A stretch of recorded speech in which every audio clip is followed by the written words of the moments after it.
මේ බවුලාන පාර අපට විශාල ගිලා බැහැමක් පාරක් නෑ කාපට් පාර මේ ගෙවල් ඔක්කොම තල්ලු වෙලා ගිහිල්ලා පල්ලෙහාට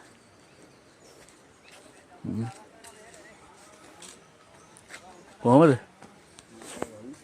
මේ ගියේ ගිහිල්ලා තියෙන පල්ලෙහාට අර නැත්නම්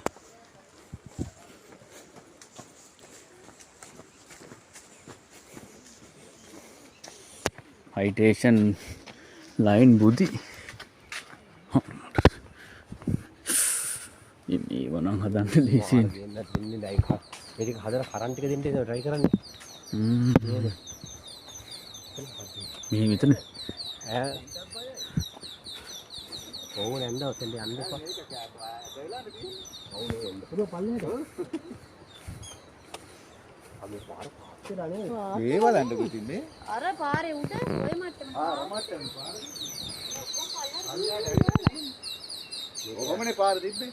මේකත් පාස් කළා. අර තියෙන පාර මට. අර පරිගම ඇටි කොල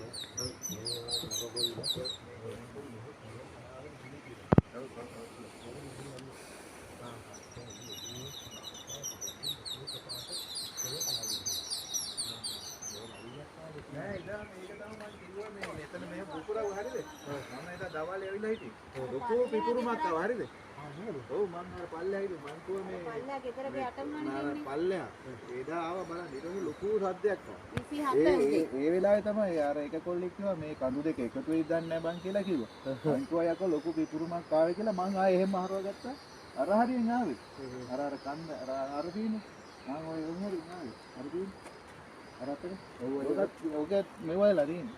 බල්ලා මේ වගේ පැල්ලද? ඔව් මේකත් මෙහෙම පැල්ලවල තියෙන්නේ. චෙක් කරානේ? චෙක් කරානේ මේක. ඊ චෙක් කරාද ගොදුනේ ඇවිල්ලා නැද්ද? කොහොමද දන්නේ? මේ මෙහෙම අන්න මැදි මොහොත පැල්ලවල තියෙන මැදි මෙහෙම. අර ඒ එන්නේ එතනින් පල්ලේනේ අර. මෙහෙම උඩින්. කන්ද එන්නේ ඒක තමයි අර අතනින් ඇවිල්ලා තියෙන්නේ. ඔක්කොම තල්ලුවේ කියේ. අර තියෙන එක දෙන්න ගන්න. ඔව්. තල්ලුවේ එන්න පුළුවන් නේද? බලන්න ඕනේ. දැන් මෙහෙම තියෙන්නේ. එනවා මෙතන ඉන්නේ පස්ස බෙන්ච් එක. ආ ඒක තමයි මම. ඒ දැනද මොකක් හරි හිතන්නකො ගලකින් ඉර වෙලා තිබුණා. ඔව්. මේ පාර අර මට්ටම කොච්චර පාතද බලන්න අඩි කීයද අපි ඉන්නේ. අඩි 10ක් වගේ. ඒක තමයි. බලන්න කොහේ. ආ. අපි තරහ